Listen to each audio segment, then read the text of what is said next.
আমি রিমি, বয়স ২২ বছর। আমি কলেজ 3rd ইয়ারের ছাত্রী। আমার গায়ের রং ফর্সা, আমি দেখতে খুবই সুন্দরী।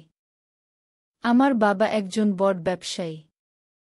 আমি বাড়ির একমাত্র মেয়ে আর আমার কোনো দাদা বা ভাই বোন নেই, তাই আমার কোনো কিছুর অভাব নেই। না চাইতেই সব আগে থেকে পেয়ে যাই। আমি যখন রাস্তা দিয়ে যাই, ইয়াং ছেলে হোক বা কোনো বুড়ো, সবাই আমাকে দেখে। যেটা অবশ্য আমার খুব ভালো লাগে, তাই আমি যখনই বাইরে যাই বেশিরভাগ সময় ভালো জামা কাপড় পরে থাকি। আমার বেশিরভাগ বান্ধবীরা তাদের ছেলে বন্ধু আছে। আমার কোনো ছেলে বন্ধু নেই। গ্রামে আমাদের একটা ফার্ম হাউস আছে, যার চারিদিকে এত পরিমাণে ঘন গাছপালায় ভর্তি যে বাইরে থেকে দেখে বোঝা যায় না যে এর মধ্যে একটা ফার্ম হাউস আছে। এটা বাবার পৈতৃক সম্পত্তি। আমি আমাদের ফার্ম হাউসে বেড়াতে গেছিলাম, তা প্রায় 10 বছর হয়ে গেছে, তারপর থেকে এখনো পর্যন্ত আর যাওয়া হয়নি। আমাদের ফার্ম হাউসে একটা কেয়ারটেকার আছে যার নাম সুনীল। তাকে আমি সুনীল জেঠু বলে ডাকি। সে আমার বাবার থেকে প্রায় 9 বছরের বড়। সুনীল জেঠুর বয়স এখন প্রায় 60। সুনীল জেঠুর বউ প্রায় 20 বছর আগে ক্যান্সারে মারা গেছে। সুনীল জেঠুর এক মেয়ে আছে যার বয়স 30 বছর, তার প্রায় 9 বছর আগে বিয়ে হয়ে গেছে, এখন তার একটা 6 বছর বয়সের ছেলের সন্তান আছে। সুনীল জেঠু 18 বছর বয়স থেকে আমার ঠাকুরদার কাছে কাজ করত, তখন থেকে এখনো পর্যন্ত সে প্রায় 40 বছর ধরে আমাদের ফার্ম হাউসেই আছে। এখন সে আমাদের ফার্ম হাউজে একা থাকে ও আমাদের ফার্ম হাউস দেখাশোনা করে। বাবা তাকে এখন প্রচুর টাকা মাইনে দেয়। আজ 3rd ইয়ারের ফাইনাল পরীক্ষা শেষ হল। এখন প্রায় 3 সপ্তাহ ছুটি আছে।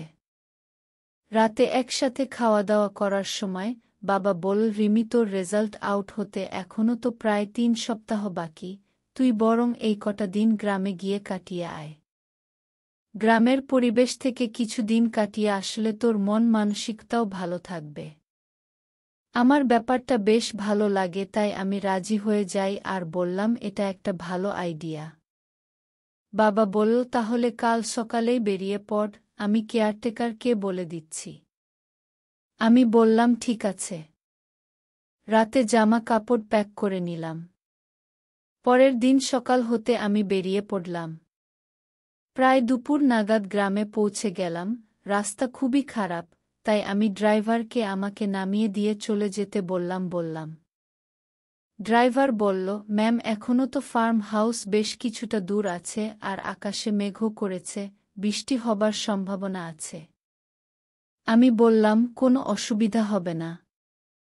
ড্রাইভার ঠিক আছে ম্যাম বলে চলে গেল। আমি বিভিন্ন রকম চাষের ক্ষেত দেখতে দেখতে হেঁটে হেঁটে যাচ্ছি, হঠাৎ জোরে ঝড়ো হাওয়ার সাথে বৃষ্টি নামল, আমি পুরো ভিজে গেছি। কোনোরকমে ফার্ম হাউস অবধি পৌঁছে গেলাম।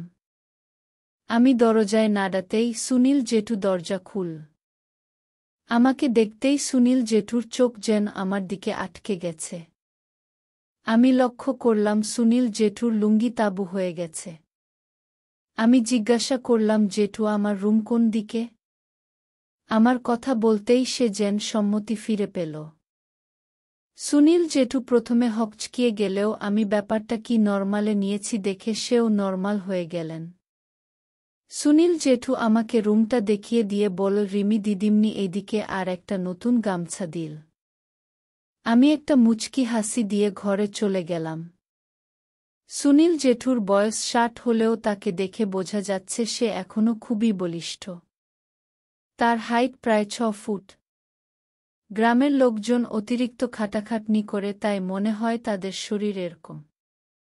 রুমে এসে আমি ফ্রেশ হলাম। ডাইনিং রুমে এসে দেখছি সুনীল জেঠু আমার জন্য থালায় খাবার রেডি করে রেখে দিয়েছে। এদিকে বাইরেও বৃষ্টি থেমে গেছে। আমি খাওয়া দাওয়া সেরে বারান্দায় গিয়ে বসলাম, দেখলাম সুনীল জেঠুও সেখানে বসে আছে। আমি সুনীল জেঠুর সামনে যেতেই সে আমাকে দেখে নিল। আমি সুনীল জেঠুর পাশে গিয়ে বসলাম, লক্ষ্য করলাম সুনীল জেঠুর আবার লুঙ্গি তবু হয়ে গেছে। আমি ভালোভাবে বুঝতে পারলাম যে সুনীল জেঠু কি ভাবছে। তারপর বেশ কিছুক্ষণ সুনীল জেঠুর সাথে গল্প করলাম। গল্প করার সময় আমি বহুবার লক্ষ্য করেছি সুনীল জেঠু বারবার আমাকে দেখছে। এই ব্যাপারটা আমার খুব ভালো লাগছিল। তাই আমিও নরমাল ছিলাম। আর আমি কিছু বলছিলাম না দেখে সুনীল জেঠু আরও বেশি বেশি এগুলো করেছিল। পরের দিন সকালে আমি গ্রামে ঘুরতে বেরোলাম। অনেকক্ষণ ঘুরে বেড়ানোর পর নদীর পাশে একটা চায়ের দোকান দেখলাম, দোকানটা চালাচ্ছে একটা বুড়ি। আমি একটা নিলাম। চা খেতে খেতে বুড়িটার সাথে বিভিন্ন রকম কথা বলছি, এর মধ্যে বুড়িটা আমাকে বলল, মামনি একটা কথা বলবো? কিছু মনে করবে না তো? আমি বললাম, না দিদা বল।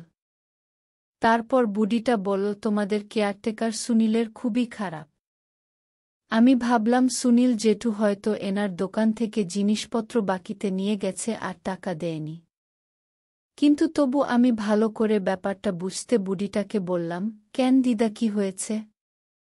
বুড়িটা বলল, সুনীল খুব একটা ভালো নয়, আর তুমি এখন তার সাথে এক বাড়িতেই আছে।